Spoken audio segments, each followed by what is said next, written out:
So in the winter concert, for those of you that were there, we played a piece, and in that piece, in the percussion section, there was a cowbell.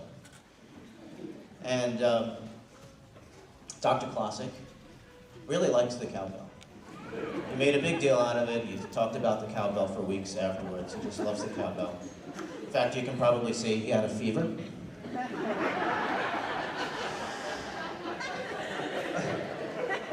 won't continue. So our percussionist decided to write their own cowbell piece and perform it for him. So we'd like to bring them out here. So here's a piece that they call More Cowbell.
You have to give him another big round of applause for that. Thank you, boys and girls, so much. That was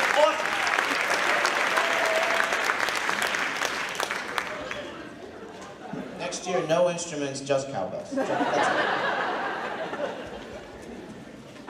We hope you enjoyed that, and we hope you enjoy our last piece called Spectrum.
Hi everyone, thank you so much for your patience just getting set up here. I'm just going to invite up Sarah Quinn and Samantha Klein to introduce our first piece.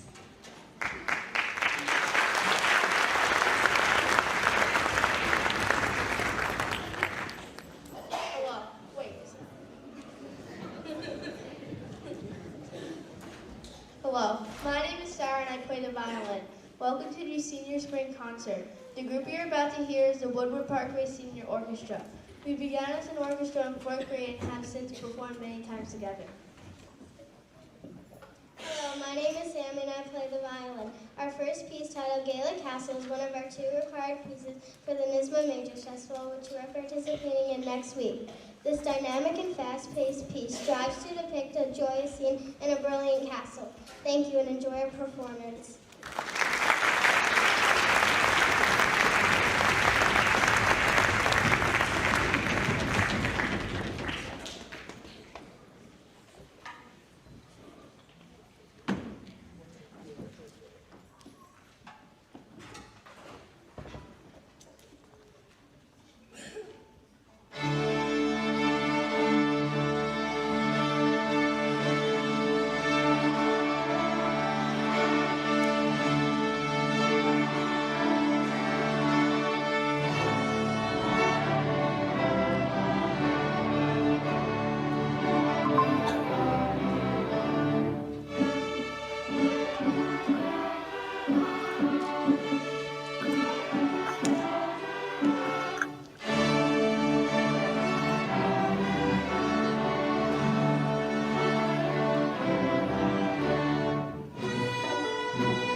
Check.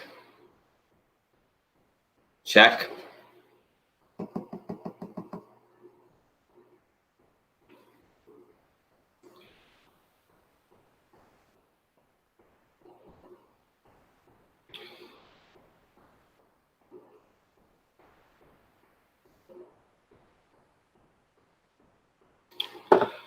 Okay.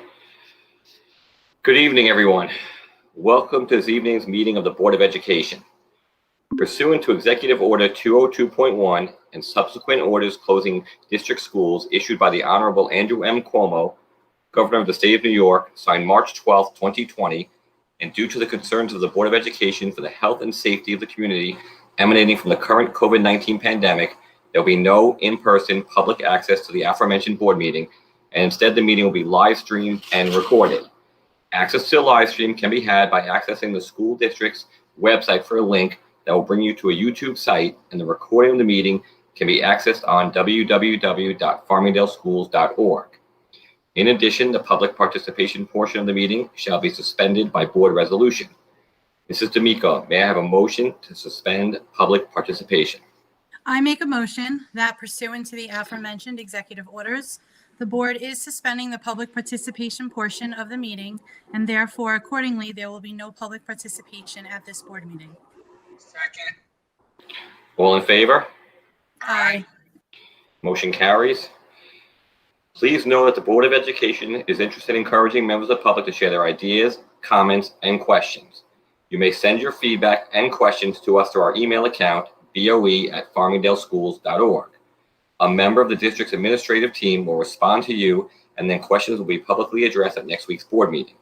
Thank you for your anticipated courtesy and cooperation. Please stand for the pledge. I pledge allegiance to the flag of the United States of America and to the republic for which it stands, one nation, under God, indivisible, with liberty and justice for all.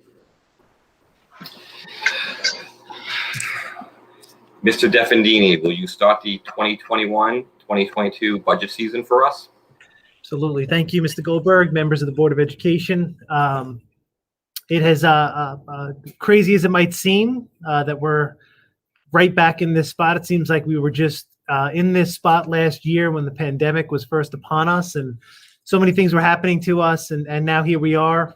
Feels like it's just yesterday we're back in the same spot where we're beginning our budget conversations this year. So team has been busy, obviously getting ready for the big night. I'm going to turn, obviously much of the meeting over to, Mr. Motisi, who again, as the business official, has taken the lead in building the details of the 21-22 budget. I just want to open up with just sort of a philosophical approach that we took to the budget this year. We knew that obviously we were in the middle of a pandemic. There's a lot of stuff going on right now on the outside. There's a lot of pressures being put on school districts. There are lost opportunities that are just have become a reality for us with regard to our students and circumstances that we're working as hard as we can to try to make school as normal as possible, but we're fully aware of the fact that that's not the case in many instances. The last thing that we wanted to do in planning for the 21-22 budget, even though we are under some financial pressures, was to put ourselves and put our students in a situation where there'd be lost programmatic opportunities for next year. We didn't want them coming back after having a difficult year in planning for next year to see, the programs that are valued so much so by our students and by this community decimated. We knew that we had a responsibility to try to rise above that, and I think that we did that. Although you will see tonight that we did have to make some program changes. Again, we were able to exercise our ability to allow certain retirements to go without filling certain vacancies. We'll go through some of the details with you about those program adjustments, but for the most part, we were able to hold together what makes Farmingdale Farmingdale, so that when we do get back to work in school, in September, nobody's going to be looking around to say, where did that go or where did this go? The core of what we do here, our philosophical core, continues to remain intact. At the same time, we know we have a responsibility to the taxpayer. And these are difficult financial times. And we knew that in trying to do the best we can to maintain that philosophical approach, we knew we needed to make a small adjustments here and there, and we did do that as well. Our administrative team deserves a lot of credit for the reductions that they did take from a budgetary standpoint to get us to that place in 21-22 where we can balance that, the tax levy impact, along with the ability to maintain the core programmatic functions that have become sort of essential to being a Daler here in Farmingdale. So I'm going to turn it again over to Mike, who's going to be sharing his screen to go through with the Board of Education and the community this beginning part of our budget presentation process. Lots of meetings coming over the course of the next couple of months, leading to budget adoption by the Board of Education, and then finally, the roadshow, where we're going to be getting out there to the community to make sure that people have all the information they need to make an informed vote on Super Tuesday in May. So without further ado, I'll turn it over to Mr. Motisi, who will take the Board of Education and this community through the first cut of the budget in 21-22. Thank you very much. Thanks, Paul. Hopefully you're seeing the presentation right now. Okay, great. Thank you. Yes, thanks for the introduction, Paul. And again, I just wanted to reiterate a big thank you to the administrative team after a crazy end to the 19-20 school year, an even crazier summer, and then start to the 2021 school year. We came in with a pretty big ask of them. And they came through for us in a lot of ways. And we're going to go into a little bit of what that means tonight in the presentation. And also a big thanks to Brian, Diane, and Ro in my office for obviously doing all of the detail work behind pulling the numbers together, the presentations, ticking and tying everything. We can't do the work without our support. And they deserve just as much credit for this presentation and for this budget. So the budget process really started, I guess I would say, back in September. And, we started it a little bit earlier than normal because of all the uncertainties. And if you recall all the way back to even the budget discussions in late May of last year, we had a lot of uncertainties, and that continued right into this school year. And as we started thinking and looking at the 21-22 school year. So we really began all this budget work back in September internally. And then for the last 2 months, maybe more than 2 months now, 2.5 months, we've been working with the Board of Education on what we're seeing, what we're hearing, what we know and what we don't know surrounding the current school environment and the fiscal outlook. So, it's been a long process. We're going on almost 6 months now of really digging into the details, and thinking we know what's going to happen or what might happen. And then right when all that comes through, something else changes. So, this week's presentation, we're going to focus on mainly the budget goals, the revenue, and the appropriation side of the budget. And we're going to focus mainly on the numbers and how we got there, and go into a little bit about, some proposed legislations, what it means if the budget were to fail, and then just a quick summary of the upcoming meetings. Next Wednesday, we will be doing our second budget meeting our second public budget meeting, which would be focused again on capital and financial planning as it has in the past. So our budget goals for the 21-22 school year, as always, are to stay within the tax levy limit. Obviously, that is now permanent. We've had this conversation in the past with the board and in public that the tax cap a couple of years ago was voted to become permanent. And we're going to speak a little bit tonight about the tax levy limit and how that works. But always we want to remember that we have a responsibility to the taxpayers to stay within that limit. And by doing so, and also by managing programs and services. So it's a tight balancing act that we have to perform each year in order to make this work, but every year, we try to put our best foot forward and make sure that we do not impact the instructional program. Stabilizing our financial condition was something that was really important to our budget initiatives this year. We're going to go into that a little bit later on in the presentation, but and then obviously in more detail at next week's presentation. But there was some, added expenses as a result of COVID, and this is something that's being felt across Long Island with school budgets. So we're going to talk a little bit about that tonight, but that we'll go into a little bit more detail with what happened in the next week's presentation, and that goes hand in hand with protecting the district from fluctuations in state aid and retirement system and health benefit costs. So the first part of designing the budget is always to look at where our revenues are going to come in from. And as a school district, our primary revenue sources are taxes and state aid. Those are the two big numbers that help support the programs and services, followed by any use or fund balance or reserves that can be used to help balance the budget.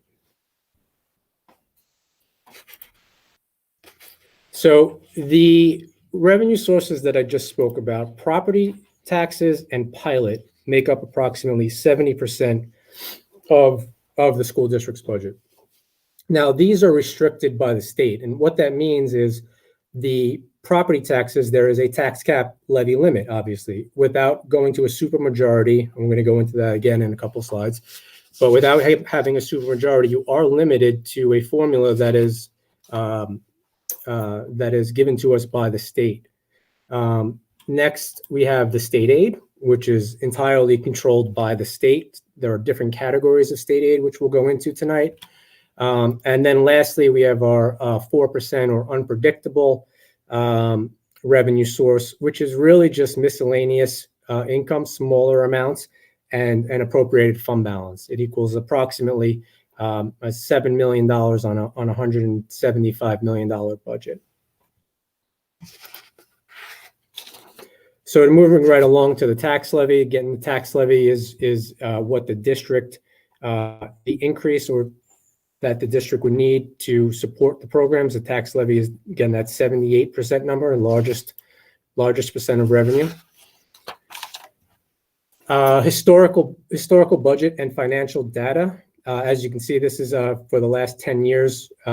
We have pretty much been below or just in line with the county average. The 10-year average for the Farmingdale School District was 1.86 versus the county average, which was not 1.95%. And the historical budget vote data, as you can see, yes notes to no votes. We have tremendous support from the community, and I just wanted to make sure I took a moment to really thank the Farmingdale community for coming out in such great numbers and great yes votes. It really is a testament to the work that is being done here, not only from a budgetary perspective, but from an instructional and from a programmatic perspective. Last year, just wanted to highlight last year so that for anyone watching, was an unusual year. So if you note, we had just over, well, almost 7,500 votes that came in, which is a tremendous increase from the prior years. And the reason for that was due to COVID and the absentee ballot process that was put in place. So if you recall, all of the ballots were mailed out and voters were allowed to mail it in. So there was a lot more participation in last year's vote. But that being said, we still got 61.5% of yes votes. So that's great. And that's, again, thank you for your support. The property tax cap. So everybody, and I talk about this during my tax levy presentation in the fall, but a lot of people think of it as the 2% levy or the 2% cap, and that's really not the truth. It's the lesser of 2% or the CPI, which this year the CPI was under 2%, but there are other factors that go into it, and every district's levy calculation will be specific and will be different. So there are a number of factors such as pilots, payments in lieu of taxes, building aid, debt service. All of this can have an impact on your levy that can make it larger or smaller or even negative than that 2% number. So it's really not a 2% tax cap. It's really just the CPI is capped at 2%. If all other factors were equal, that would be just the increase that would be allowed. And then lastly, there's another piece to this equation that, again, I go into a lot more detail in the fall, but the property tax cap, the levy increase that the district asks for, and for argument's sake, let's just say it's 1%, is not necessarily what translates to a resident's tax bills. And the reason for that is because of what happens at the county level with the assessment system and the assessment process. And I go into more detail in the fall, but the taxes are allocated based off of assessed values and distributed to homeowners individually at different increases and decreases. And one of the factors that goes into that is and impacts a homeowner is whether or not they're grieving their taxes.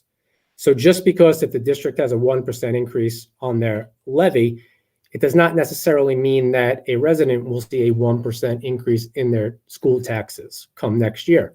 It could be an increase, it could be a decrease, it could be right around 1%. So there's a lot of factors and a lot of variability. This is the our district specific levy calculation. I'll walk through it real quick because it's complicated. But basically, you take the 2021 voter approved levy, you multiply it by the tax base growth factor, which this year is 1.0023%. That is your brick and mortar, your increase year over year brick and mortar within the district. You add back in the current year's estimated pilots, and then you subtract out the estimated capital local expenditures, net of building aid. Again, that is anything related to debt service, transfer to capital, and building aid. So you net those numbers. You have an adjusted 2021 levy of $130 million.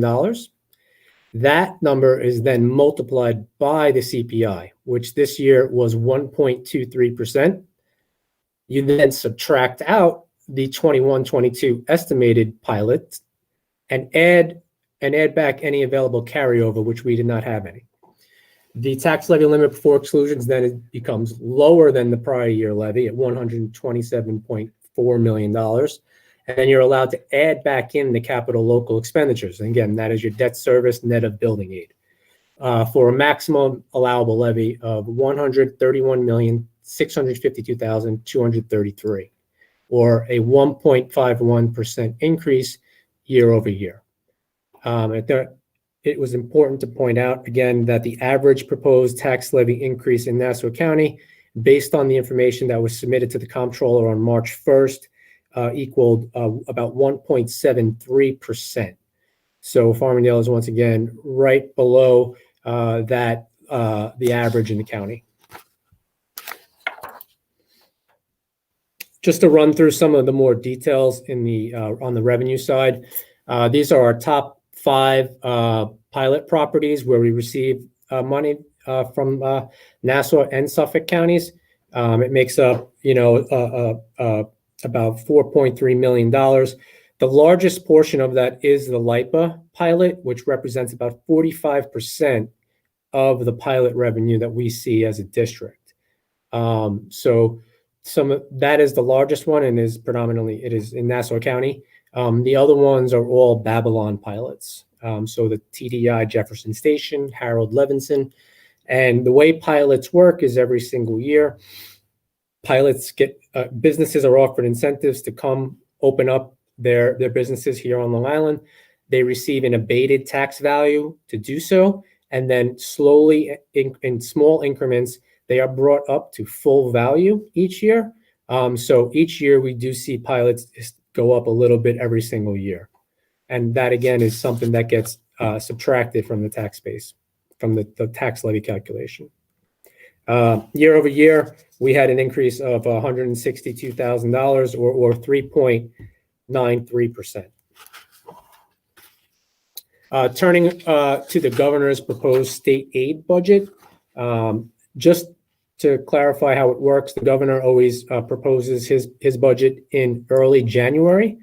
And then for the next 2 to 3 months, the legislative side of the government gets to talking about the governor's proposed budget, and it usually changes. Right around this time of year is when we hear what the budget will be. We're still waiting on that information.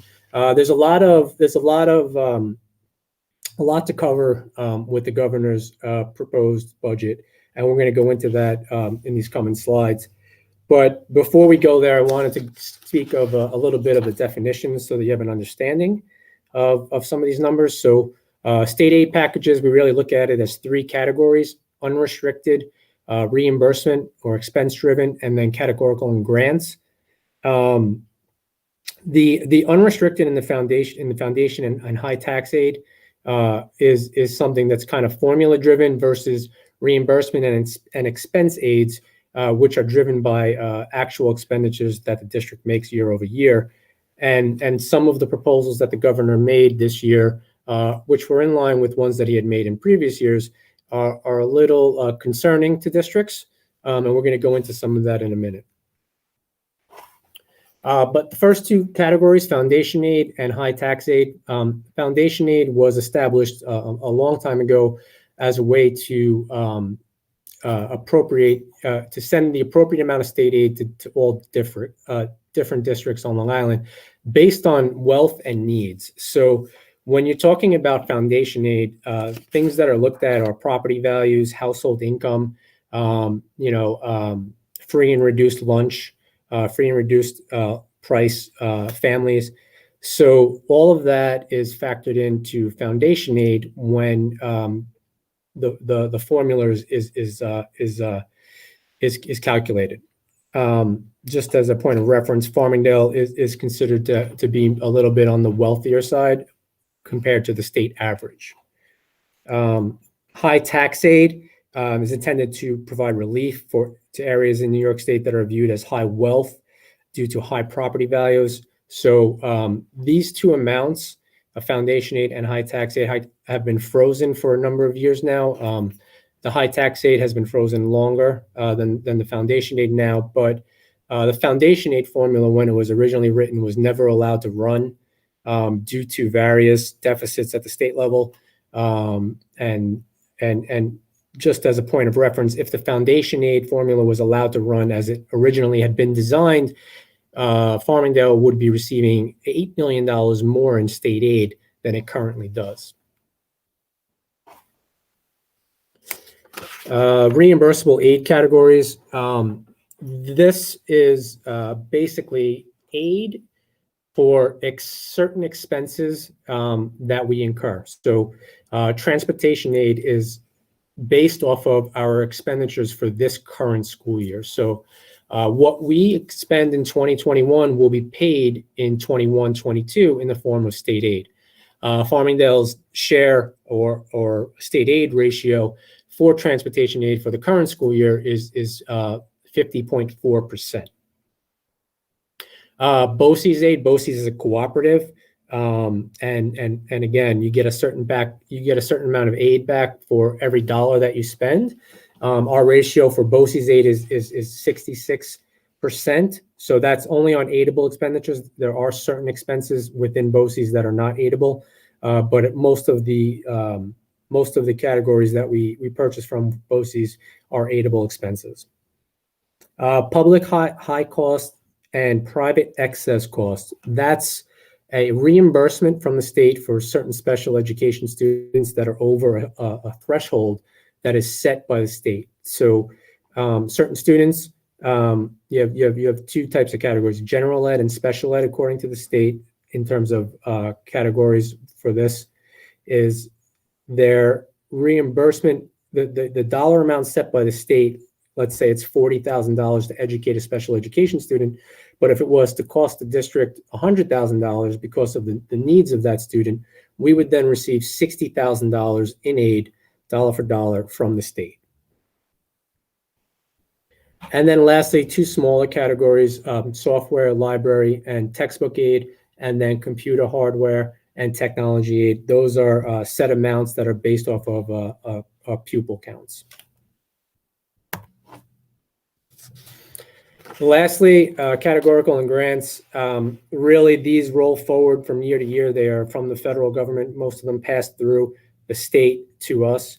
They each have different years. Some run on July to June. Some start in September. And then the UPK, which is again funded through the state, that amount, $419,194, has been the same for as far back as I can remember. They haven't changed that amount. It's still the same allocation.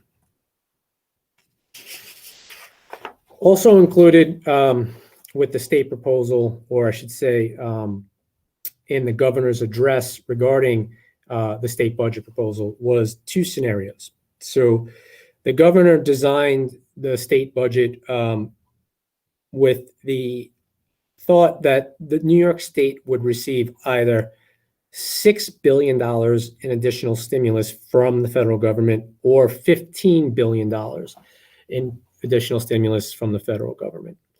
And I'm going to jump down for a second to the second part of this slide. The 21-22 state aid runs were based on a stimulus package passed in December of $3.8 billion from the Coronavirus Response and Relief Supplemental Appropriations Act.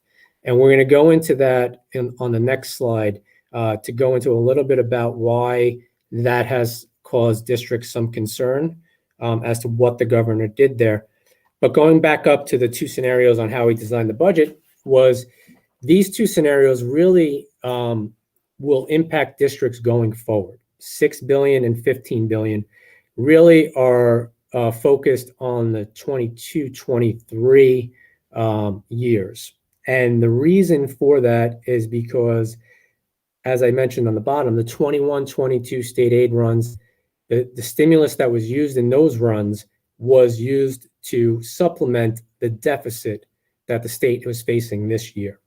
So it was an approximate $15 billion deficit that the state was facing. So under the scenarios on the top, if New York State was to get $15 billion, that would in their mind be made whole, and then they would be able to supplement or readjust all of the runs and all the money that would be owed to the municipalities back to where it used to be pre-COVID. Under the $6 billion scenario, there would likely be additional deficits that would be passed along to municipalities. But according to the governor, if we got the $15 billion, nothing would change. Here's the tricky part is now I believe that we are getting $10 billion was approved, but we have not been told how that will be allocated to districts yet. We're still waiting to find that out.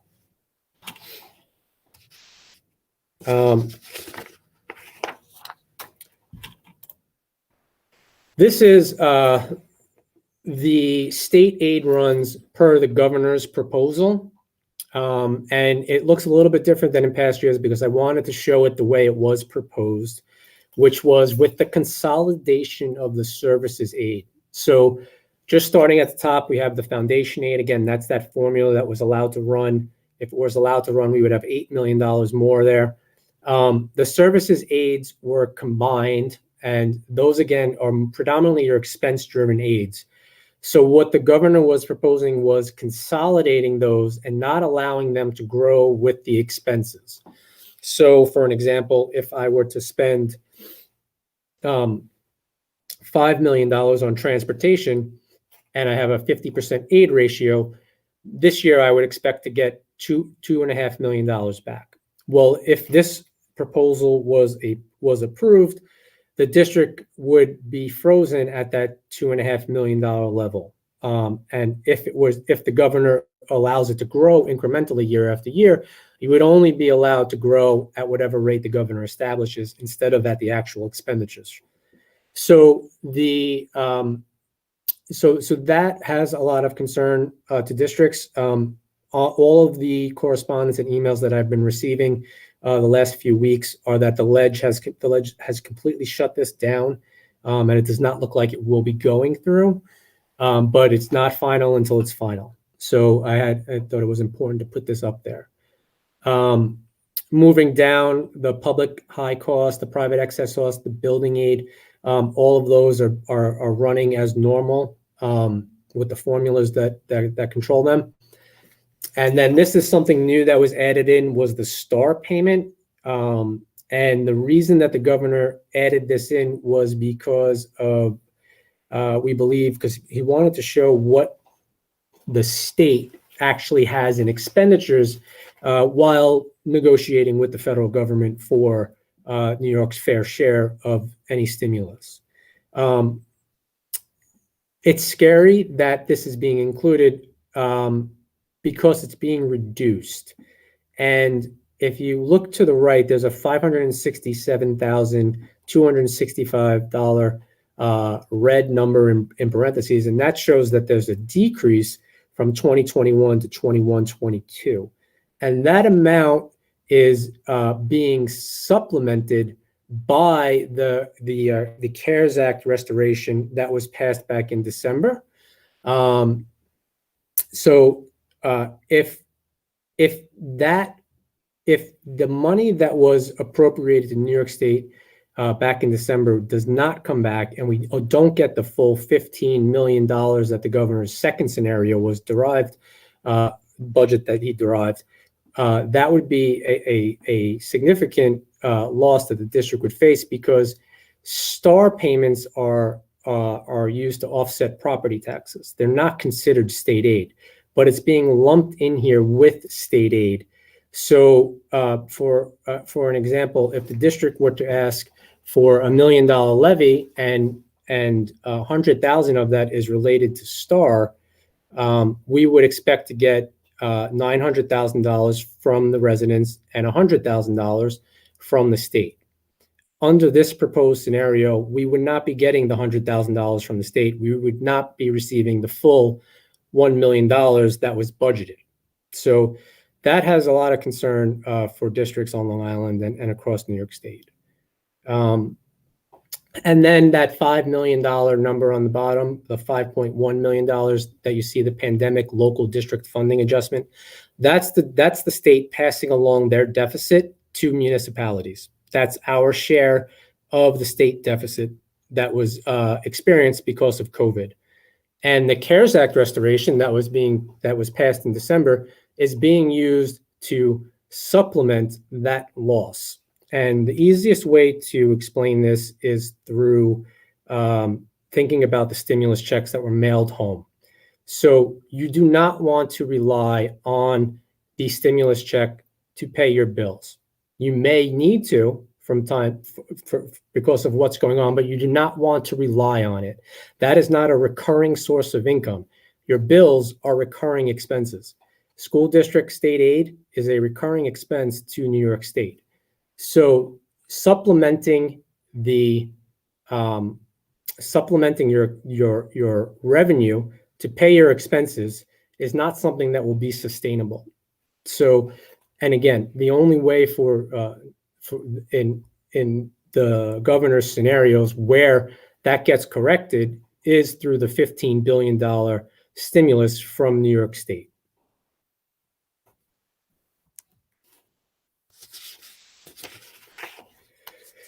Lastly, the other forms of revenue and fund balance and reserves. There are additional smaller sources of revenue that the district does receive. Tuitions for foster and special education billing. That's the district's, through New York State law, the district is allowed to bill other districts when we're providing the services for students that come into Farmingdale schools or to come into schools within Farmingdale's boundaries. Rental of property, we do have an agreement with Nassau BOCES for rental of our facilities and some outside organizations.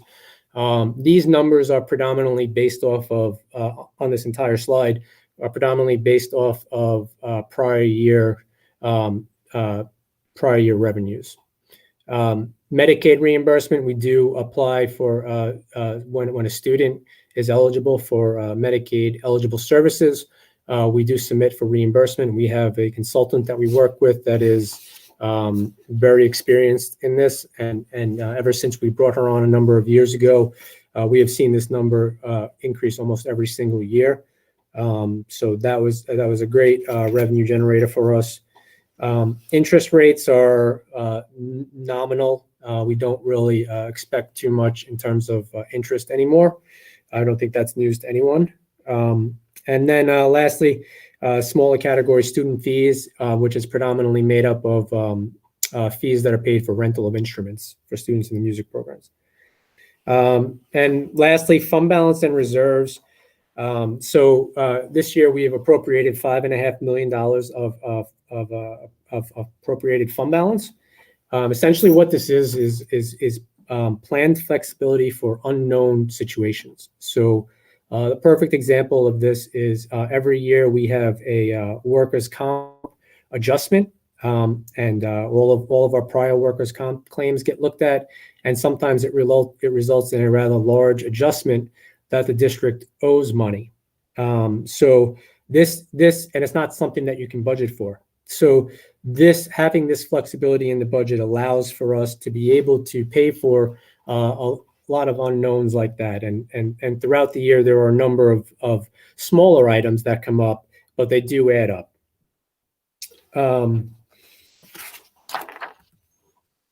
Moving along to another smaller category of revenue. This is our miscellaneous revenue, representing about just over $1 million in the budget. Interfund revenue and refunds of prior years expenditures make up the largest portion of it. So interfund revenue, just to explain that a little bit, the district operates in different funds. So the actual programs, the taxpayer supported fund is the general fund, but there's also a school lunch fund, a special aid fund, a capital fund. Occasionally, with the special aid fund and with the school lunch fund, the district does front the money for certain expenditures within those funds. This is a result of money that is then owed back. The interfund revenue is then owed back to the general fund for those expenses. Refunds of prior years is predominantly usually a refund check that we receive from BOCES. So as being part of the cooperative, any surplus that is experienced by BOCES at the end of their fiscal year is then sent to the district in a pro rata share.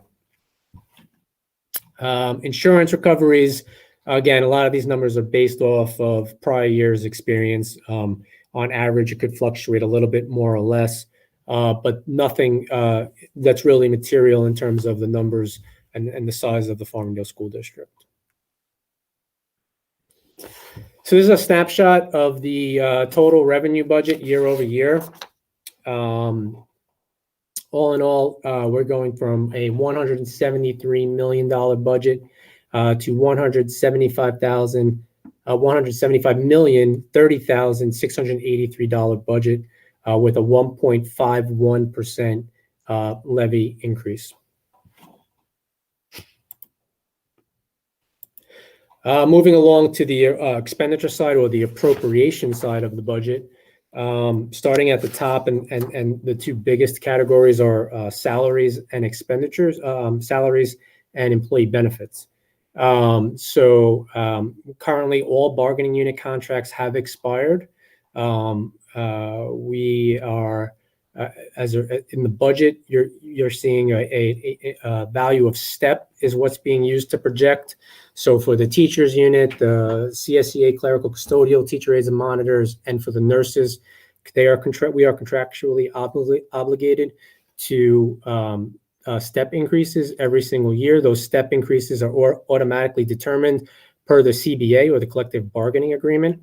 And this slide right here is depicting the values of the STEP for each unit, and its reflection in the budget is a $2.1 million increase year over year. And again, we are, again, as I mentioned, all contracts have been expired, so negotiations will be going on, starting very shortly into the coming school year.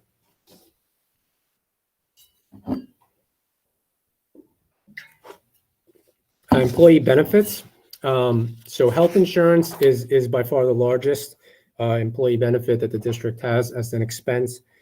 Year over year, we were able to have a slight increase of 2% on our health benefits, and that's really attributed to the really small increases that we had last year and smaller than we expected this past January. And there wasn't too much information out there as to why such small increases, because historically we do see 5 to 8% on average increases that we utilize when preparing these budgets. But there wasn't too much out there, but based on the conversations that we've had with other business officials and other people that are in the industry, fewer elective surgeries and fewer regular doctor visits actually helped to keep the costs down because the medical professionals were experiencing less expenses. So that was one thing that was we believe helping to keep the increase lower. And then increased costs related to hospital and medical and prescription drugs really is what kind of started to bring it up a little bit. So it was really the net effect of fewer visits happening and then more of other visits happening. But we did see a rather small increase back in 20, and then again a smaller than we expected increase from NISHIP in January of 21. TRS and ERS, these are the pension systems. So TRS is the teacher retirement system, and ERS is the employee retirement system or the support staff retirement system. The budgeted amounts for the 21-22 school year was $10,150,000. It was just about a $400,000 increase between both that was required. They did increase a little bit, but nothing, again, going back to what happened within the markets back in March of last year. If anyone remembers the wild ride that we had, nobody expected that we would be where we are today. I mean, even 3 months after that happened. So to see the markets bounce back like that really helped out the pension systems, and managed to keep the increases down. Some of the other categories in benefits, FICA, Medicare, we're obligated to pay a percentage, 7.65% of salaries. So this $6.6 million is really based off of the percentage of our salary projection. Workers' compensation, budgeted amount increased for the 21-22 school year to $1.5 million. That pays our premiums for our workers' compensation policies. We do have a program in place to help mitigate any increases in the workers' compensation. We have training, we have employee safety training programs that we go through. We do go through an annual review with the insurance company to make sure that we're implementing certain practices. So all of this helps to keep the costs down year over year. And then some of the other benefits that are built into the budget represent about $1.65 million, including disability insurance, dental and optical, flex benefits, unemployment, life insurance, and retirement benefits. The next large expenditure is the transportation. And if you recall, last year we went out for an RFP. Our transportation contract was expiring. We went out for an RFP, and we awarded a 5-year contract to Educational Bus, who had been providing the services to the Farmingdale School District for a number of years. They happened to be the lowest bidder this time around as well. This is our current projection going out through 24-25. Those are the contractual increases that were built into their RFP. So next year we are looking at a 4% increase in expenses related to contract transportation.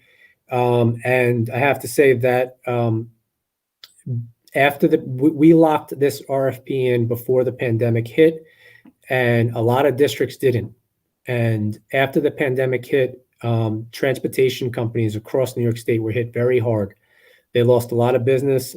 Some went out of business completely, and some could no longer honor extending their contracts. And it wasn't it wasn't unnormal or abnormal for districts to see 20, 30+% increases in their transportation once they did go out to bid. So we were very fortunate here in Farmingdale to have done this bid back in December or January now, I can't even remember, and awarded it when we did, because these rates are good in comparison to what many districts were getting at the latter part of the school year last year.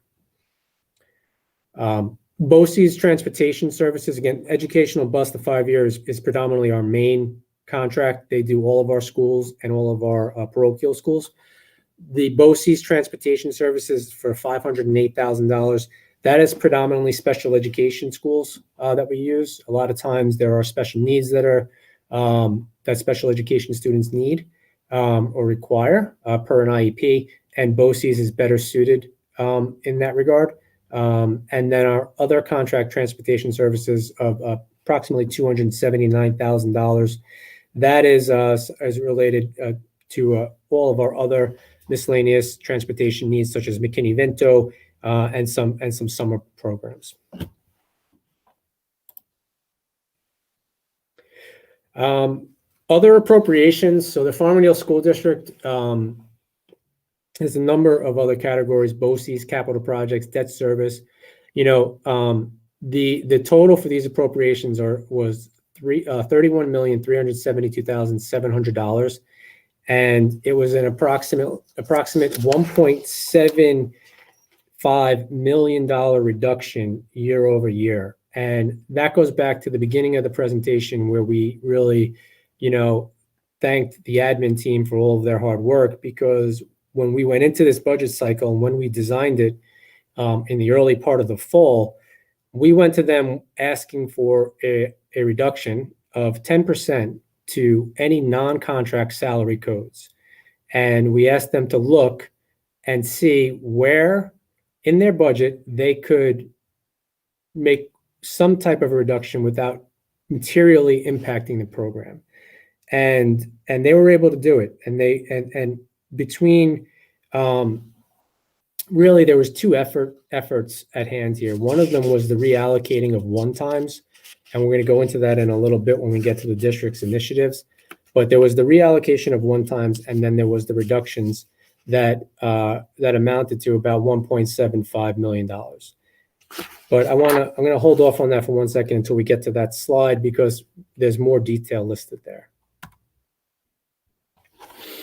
Just to give a snapshot of the expenditure side of the budget, we call this our cost element summary. Year over year increase of $1,954,076, or 1.13%.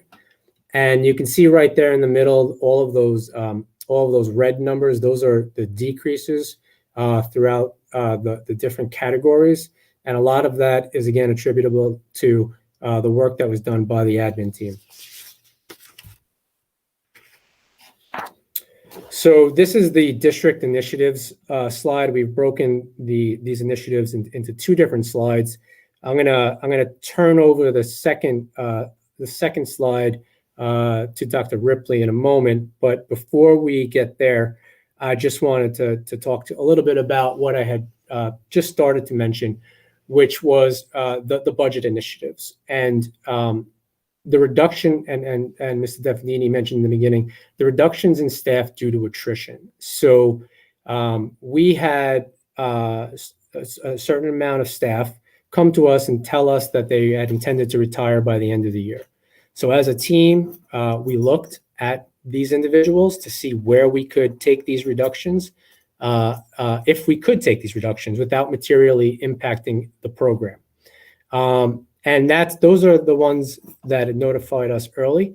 So additional adjustments will be considered on a case-by-case basis. Again, we do have a very strong admin team that communicates well when it comes to these types of initiatives. So just because someone is retiring, we're not inclined to take that reduction in the FTE unless it's something that will minimally impact the program. So we looked at these reductions, these retiring staffs, to make sure that there was some way to maintain a resemblance of the program as it is today. And we feel that we were able to do that. We had 1.7 million in one-times that were reallocated within the budget. So from year to year, we like to have certain initiatives built into the budget. And the perfect example of that is flexible seating. So a number of years ago, we started the flexible seating initiative. And each year we would start to buy furniture to enhance the students' experiences in the classrooms. That is something that we had to put on hold this year. That is an example of one thing that we said, we're going to wait and we're going to reallocate these expenses to other parts of the budget because of certain uncertainties. That is something that we will look to in the future to start slowly adding back into the operating budget. And then, as I was mentioning in the previous slide, what the admin team had done, 1 million in non-contract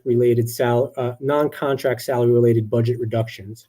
So the admin team got together and looked at their budgets to see where they could make certain concessions, and the reductions to materials and certain reductions in materials and equipment codes, delay of non-essential purchases, reductions in per diem or overtime codes, and then the list goes on, printing and textbooks, reductions in conference and travel and field trips, competition codes. And, there was a lot of uncertainty when designing this budget. We didn't know, and we still don't know, where we will be in September. Things look very different on a really weekly basis right now.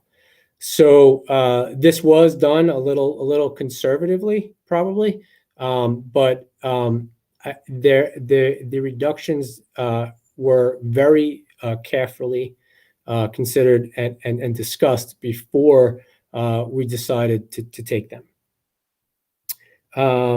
And then lastly, I just wanted to go and recognize the savings as a result of outsourcing the public textbook program, the non-public textbook program to BOCES.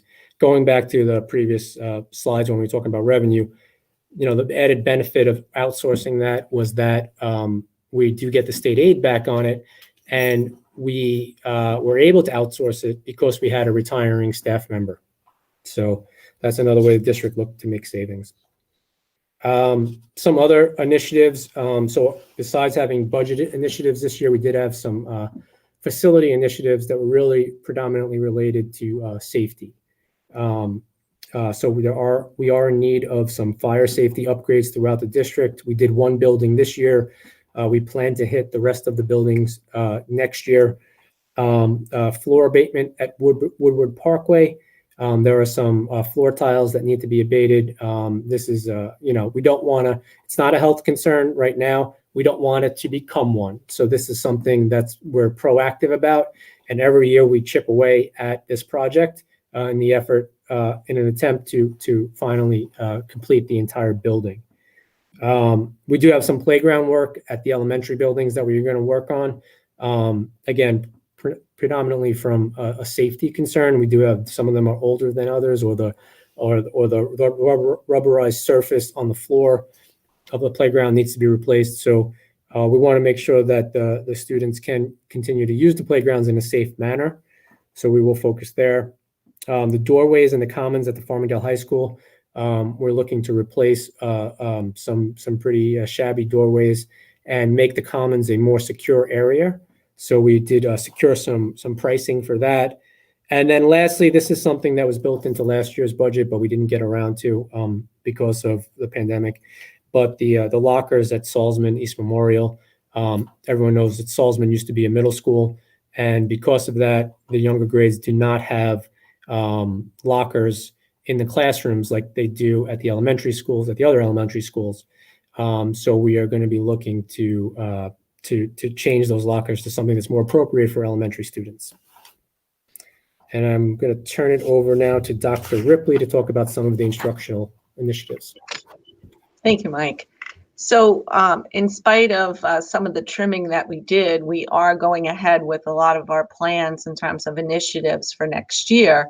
One in particular, Brian Norton has been working on with the special education department, which is called our PAYS lab. It's called Practical Assessment Exploration System. It's set up in a typical size school classroom, but it helps support our special education students in their transition to the workplace. It operates as a simulated work environment where students become employees and teachers become supervisors. So students really get a sense of what it's like to work, and they do very meaningful work. So there are units like computer technology, consumer services, business and marketing. So we're really excited to bring that, and we have a space available at the high school. In addition, we hope to expand that to our middle school students as well. We found that our psychiatric services through Northwell South Oaks Hospital have been extremely helpful throughout the district. We have a psychiatrist that spends part of every Friday in the district doing evaluations for our students, as well as the support at South Oaks Hospital. So we are definitely maintaining that service, and I can't tell you how many students and families that has helped support this year. So we're happy to continue that partnership. We're also expanding the type of program that we're able to offer in the career and technical education program, meaning that we're updating a lot of our machinery and technology to support a broader curriculum so that students are getting the cutting edge experiences in our technology classes, and that's like our shop technology classes for the coming year. So we're organizing spaces. Dr. Brennan is supporting the teachers and Dr. Thompson at the high school with bringing about a nicer space, but more importantly, a space that is state of the art. So students are learning what they're going to experience out in the workplace. And that's the same for our high school computer programming lab. We have the opportunity to update that curriculum and to offer, again, state-of-the-art, not only learning space, but that technology to go along with it. So we're really excited about those expansions of those programs. I'm going to turn it over to Dr. Olson now to talk about the last two bullets. Thanks, Joan. At the elementary level and the middle level, we are really excited about expanding our multisensory reading toolbox to include such programs as Lexa Core 5, which is a software program that helps us identify and progress monitor our students for their reading development over time. We will also be expanding our Wilson resources into the high school as well. And then in order to really ensure that we're identifying all students that need interventions and support, we will be enhancing our response to intervention protocols and interventions at the elementary level and middle school. Thank you. Moving along, the contingent budget is the next part of the presentation. So what the contingent budget is the budget vote is in May. That's the first budget vote. If the budget were to be defeated, school districts are allowed to have a second budget vote in June. And that vote can be the same budget. It can be on a different budget. That would be up to the Board of Education as to what they decided to propose to the community at that second vote. Should it go down a second time, the district goes to what is known as a contingent budget. And a contingent budget means that the tax levy cannot increase $1 year over year. And then the result for the Farmingdale School District, if that were to happen, would be a reduction of $1,958,650. So those reduction would typically be taken in certain areas. There is a complicated formula that has to be used to allocate that $1.9 million. I'm not going to go into that right now, but it does have to be allocated in a very specific way amongst the three different components of school district budgeting, which is admin, instructional, and facility. Some of the areas that would be looked at and could be impacted should the budget go to a contingent budget are class sizes, elective opportunities, certain athletic teams, musical performing groups, extracurricular activities, certain equipment purchases, maintenance projects, and various support services. Moving on to the proposed legislation, sorry, that was part of the governor's proposal.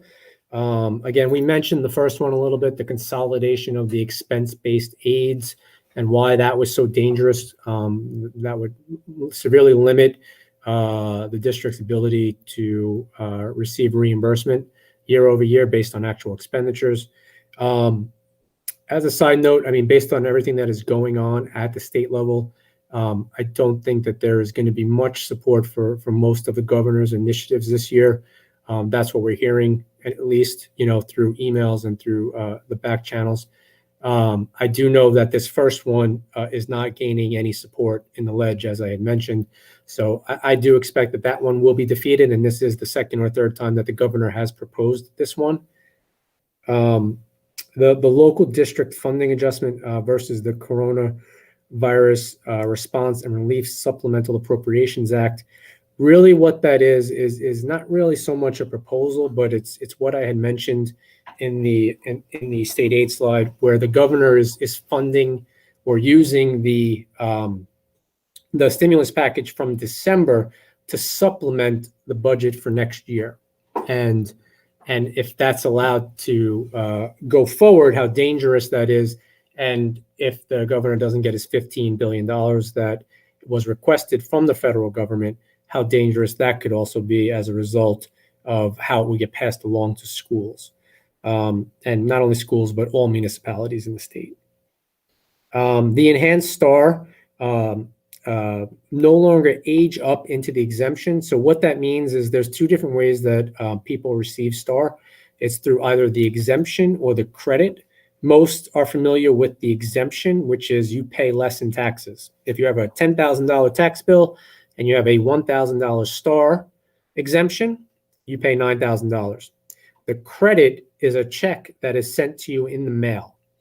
So if after 2015, if you bought a home and you were under a certain dollar threshold, you would automatically be paying, you would automatically get enrolled, not automatically, you would have to enroll in the credit program, and you would pay the full $10,000, and then the governor or the state would then send you $1,000 at a later date. What this proposal is suggesting is that when you reach the age up limit for the enhanced STAR, you would have to enroll in the credit program. You would not automatically get the exemption amount. And I'm just gonna, for argument's sake, if the basic STAR is $500, but the enhanced STAR is $1,000, once you reach the enhanced STAR age, you would have to then apply for the credit, or you will not be moved up to the credit. So you would continue to receive, and I believe the age is 65 or 67. I gotta look back. But if you were to not enroll in the credit program, you would be stuck at the basic STAR level. So this is important if this one passes for anyone who is currently or about to age up into the enhanced STAR, to know that they would have to then apply for that.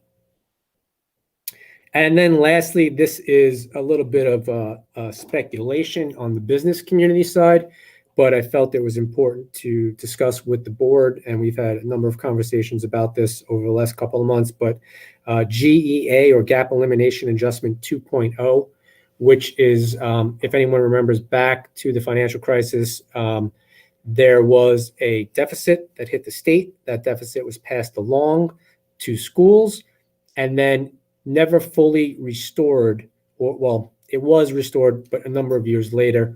So basically in increments every single year. So going back to that state aid slide, that $5 million number that the district was experienced as our share of the state's fiscal deficit, if it's not recouped by the federal stimulus, that could then be something that gets passed on to the district for years to come. So what they did with GEA 2, or the GEA 1.0 back in 2011 was slowly we got more and more every single year until we were back to what we were supposed to receive. And that is something that the business community is watching closely, because it was tough times when that happened, and we had to wait for New York State to really become whole again before we would get all the revenue that was owed to us. To sum things up, this is the proposed budget, 2021-22 proposed budget of $175,030,683. The 2021 approved budget was $173,076,607, which represents an increase of $1,954,076 year over year, or a 1.13% budget to budget increase, and a proposed tax levy increase for the voters' consideration of 1.51%.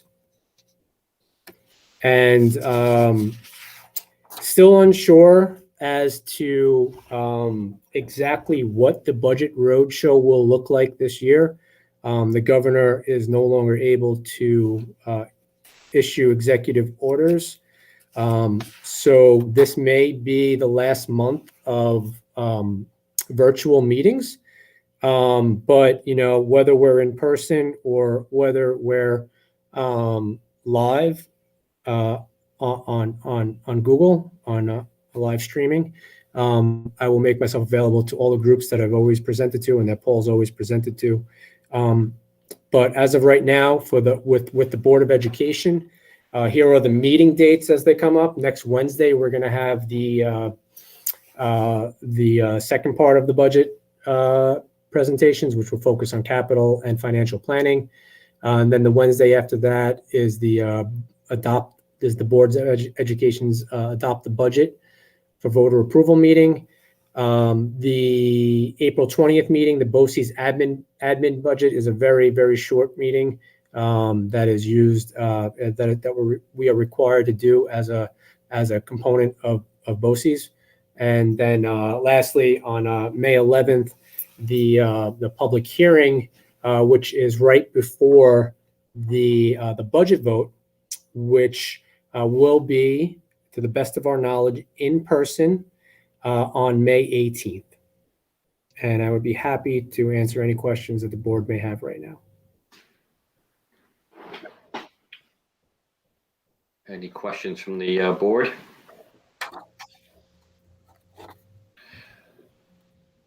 Mike, I want to thank you and your entire team and the entire administrative team for their hard work in this, because I know this was a group effort by, you know, the entire district really putting this together, but especially your staff, you know, phenomenal, very, very detailed, and we thank you for that. Thanks, Mike. Thank you, Mike. Awesome. Okay, if there are no questions, I call for a motion to adjourn. I make a motion to adjourn. Second. All in favor? Aye. Okay. Everyone have a good evening. Stay safe and be well. Good night. Good night, guys. Good night.